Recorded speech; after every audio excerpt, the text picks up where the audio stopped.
Fala pessoal, bom dia, boa tarde, boa noite. Estou voltando aqui com os vídeos e num momento importante. Como todos sabem, o pessoal que acompanha aqui o canal, a gente está passando por um momento de fusão importante aí entre duas marcas extremamente relevantes para o nosso mercado de redes. E com isso eu estou visualizando basicamente dois cenários, né? O primeiro cenário são parceiros Aruba, né, mais acostumados com a arquitetura Aruba, que vão precisar adquirir conhecimento de Mist nos próximos meses aí, ao longo do tempo. E o cenário inverso também está acontecendo. Então, os parceiros de Mist que estão chegando aqui dentro do ecossistema da HP Network também vão se adaptar e vão precisar entender um pouco mais da arquitetura de Aruba. O fato é, pessoal, que agora a gente tem então essas duas opções dentro do portfólio e com base nisso, eu tive uma ideia da gente criar uma série focada num começo rápido para os dois lados. Então hoje eu vou começar uma série mais focada em Mist. Então a ideia aqui é de forma rápida explicar para vocês como que a gente inicia uma organização dentro de Mist, faz as configurações iniciais, etc. A princípio, tudo focado em WLAN. No futuro eu vou pensar se eu vou incluir vídeos aí de switching, etc. Mas para esse início eu vou focar em WLAN e eu vou fazer o mesmo com o novo Aruba Central. Então eu vou mostrar um pouco para vocês como que são as configurações dentro do novo Aruba Central, boas práticas e etc. Então é isso. Se vocês tiverem alguma ideia, alguma recomendação, fiquem à vontade para compartilhar comigo direto no LinkedIn ou na descrição do vídeo. Bom, para quem não me conhece, meu nome é Felipe. Eu faço parte aí de um time de engenharia de pré-vendas hoje, mas já atuei no passado em pós-vendas por muitos anos, em suporte, etc. Eu vou deixar meu LinkedIn aí também nos comentários. Quem tiver interesse de se conectar, fiquem à vontade. Então vamos lá. Para esse primeiro vídeo, pessoal, qual que é a minha ideia? Primeiro eu vou falar um pouquinho da criação de conta dentro da plataforma da Mist e a gente pode discutir um pouco dos detalhes de cada uma das regiões, etc. Em seguida a gente vai falar um pouco da organização, que é um elemento importante dentro da plataforma, e eu vou explicar um pouco para vocês quais são as principais configurações iniciais dentro de uma organização. E por último, eu vou comentar um pouco com vocês sobre as possibilidades de roles que podem ser atreladas para cada um dos usuários administrativos. Então a ideia desse primeiro vídeo é isso. Nas próximas semanas eu vou avançando com outros vídeos. Eu acho que a gente pode começar por aqui então. Eu já deixei aqui a minha página aberta nesse link da Juniper, que tem uma documentação onde explica um pouco sobre a criação de conta. Todos os links que eu utilizar aqui durante esse vídeo, eu vou deixar na descrição também. Então vamos iniciar acessando esse link que é o managemist.com. Então, basicamente, pessoal, quando vocês acessarem esse site, você tem a opção de já inserir uma conta de e-mail válida, ou vocês podem clicar aqui no canto inferior esquerdo da tela em Create Account. Então aqui, quando vocês clicarem nessa opção, a gente vai ter três possibilidades. E essas são as três regiões disponíveis dentro da plataforma Mist. Então, a região que a gente chama de Global, tem uma região que a gente chama de EMEA e uma região que a gente chama de APAC. Para o nosso caso aqui, Brasil, a gente sempre vai utilizar a região com o nome de Global. Então, se tiver alguma exceção, aí vocês precisam analisar as possibilidades e ver o que se enquadra melhor aí para cada um dos clientes. Então, nesse cenário, eu vou clicar aqui na região Global. Vocês vão observar que ele vai rotear vocês para uma outra tela. E aqui é onde a gente pode fazer a criação inicial da conta. Eu vou fazer uma conta aqui rapidinho com vocês. E aí a gente já pode partir para os próximos passos. Então, basicamente, eu estou inserindo meu e-mail. Vou colocar aqui o nome da companhia como teste. Vou tentar pular aqui algumas informações para ver se elas são obrigatórias ou não. Vamos ver se eu consigo. Ó, elas são obrigatórias. Então eu vou colocar aqui o meu endereço. Legal que ele já busca aqui as possibilidades de endereço e faz um auto-preenchimento. E aí, basicamente, a gente vai criar a conta. Beleza? Então, depois da criação da conta, observem que ela foi criada aqui na Global 05, que é a instância atual para novas contas. Então, eu posso voltar aqui para o Sign-in novamente. Provavelmente, pessoal, eu recebi um e-mail aqui de ativação. Eu vou até olhar agora no meu celular se chegou algum e-mail. Ó. Eu recebi um e-mail de validação de conta. Eu vou fazer a validação aqui pelo celular para agilizar.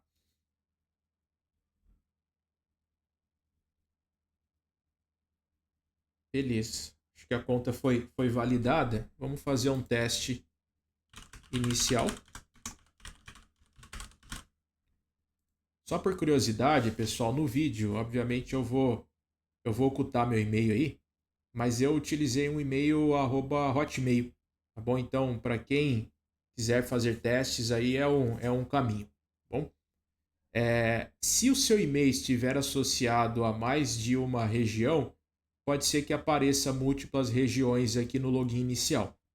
Nesse caso, eu vou clicar no Global 5, que é a região atual que a gente vai trabalhar, e aí ele vai pedir para mim a senha para fazer o acesso inicial. Então, estou inserindo a senha aqui. E a partir desse ponto, eu tenho algumas opções.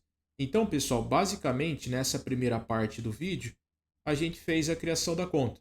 Como vocês podem visualizar aí, é algo bem simples, não tem muito segredo. E a partir de agora, a gente vai mover para a parte 2 do vídeo, que seria a configuração inicial da organização. Antes de eu entrar nos detalhes, eu vou fazer algumas analogias nesses vídeos, pessoal, mais para o pessoal de Aruba. Então, quando a gente olha para uma organização, não é a mesma coisa, tá? Tem algumas diferenças, mas vocês podem linkar a organização como se ela fosse uma conta do GreenLake de vocês. Então, normalmente, quando vocês vão iniciar um projeto aí com algum cliente, fazer a implantação, a primeira coisa que vocês fazem é criar uma conta para o cliente, que foi o passo que a gente fez aqui agora, e em seguida vocês sobem uma instância no GreenLake, que é onde vocês terão acesso ao Aruba Central. Aqui a organização é mais ou menos isso, tá bom? Só para fazer uma analogia para vocês. Então aqui agora eu vou criar uma organização nova. Eu vou dar o nome aqui de NetSec Hub. E vou dar um save. A partir desse momento, então, pessoal, eu tenho acesso à dashboard da Mist. Então, reforçando, né? A organização é um passo obrigatório. Dentro de uma organização, eu posso ter múltiplos sites. Isso é uma coisa que eu vou abordar no outro vídeo, porque aqui na plataforma, os sites eles estão associados a configurações. Mas é um assunto para o próximo vídeo. Então, a partir desse ponto, eu tenho várias opções aqui de menus, mas para esse vídeo, uma das coisas que eu quero focar nesse momento é a organização, que é o último menu. Então aqui eu também tenho acesso a vários submenus. Por hora, o que é importante que vocês configurem? Organization Settings. Então aqui é tudo que vocês precisam saber em relação à organização, de configuração de organização vai estar aqui. Então, basicamente, o nome da organização ela pode ser alterado. Tá? Então, aqui, eu quero trocar esse nome de NetSec Hub por um outro nome. É possível fazer isso. A única coisa que não é alterada é o Organization ID. Isso aqui a gente utiliza para alguns fatores. Por exemplo, chamada de API, o suporte pode utilizar isso para identificar o ID da sua organização e etc. Então isso aqui ele não é alterado. Para clientes aí parceiros que vão trabalhar como MSP, tem uma diferença importante comparado com a Aruba Central. No Aruba Central, normalmente você cria uma conta MSP e depois disso você começa a atrelar clientes dentro dessa conta MSP. Aqui o processo é um pouquinho diferente. Então você cria a organização, que é esse processo que nós fizemos agora, e aí eu posso associar essa organização a uma conta MSP já existente. Então aqui eu não tenho nenhuma organização MSP, mas eu poderia fazer isso. Então é uma das possibilidades. Tá? Beleza. Algumas coisas então que a gente pode configurar de forma inicial. Primeira coisa é a política de senhas, né? Ela vem desabilitada por padrão.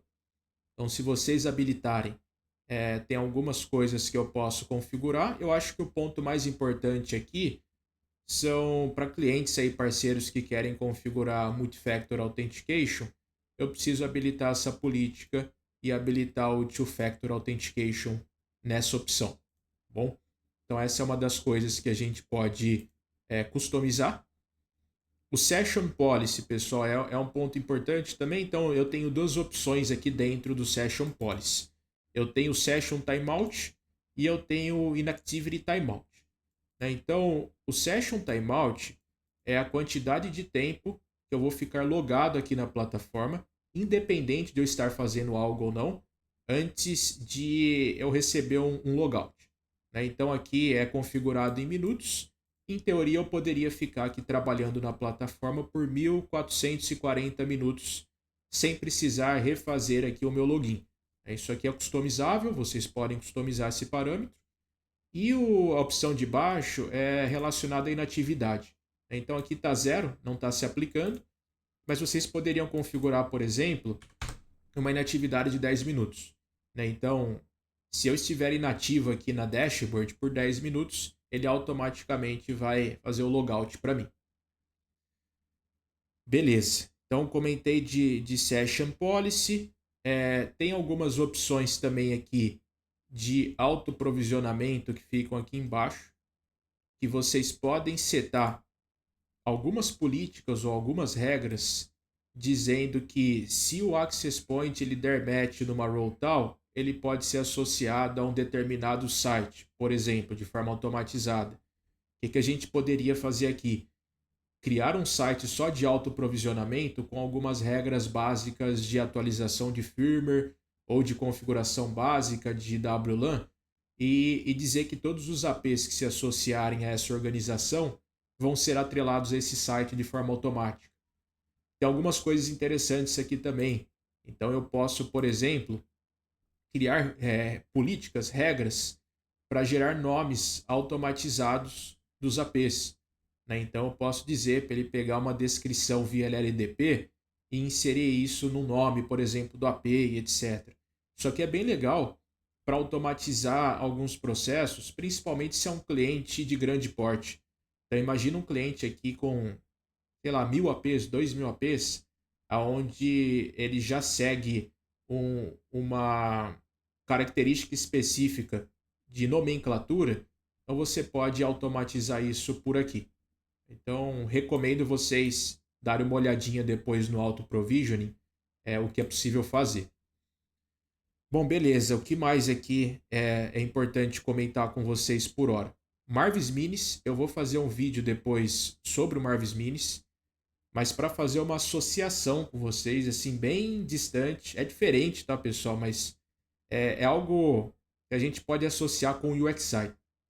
Então, imagine que o Marvis Minis ele é um UXI rodando dentro dos dispositivos de rede. Então ele é um agente, ele é um container rodando dentro de um switch, dentro do AP e realizando testes também. Então ele está habilitado aqui já por default. Vocês podem configurar alguns testes aqui a nível de organização para ele fazer. Então, por exemplo, aqui ele me dá a opção de aplicação, pergunta qual vai ser o target. Eu posso fazer um teste de rede também. Então, as configurações iniciais aqui do Marvis Minis são feitas nessas três, na verdade, submenus. Então, tem a possibilidade de eu configurar aplicações, a possibilidade de eu configurar testes, tá? E eu posso, inclusive, excluir algumas VLANs de testes que ele vai fazer aí no futuro. Então, isso é um negócio legal também.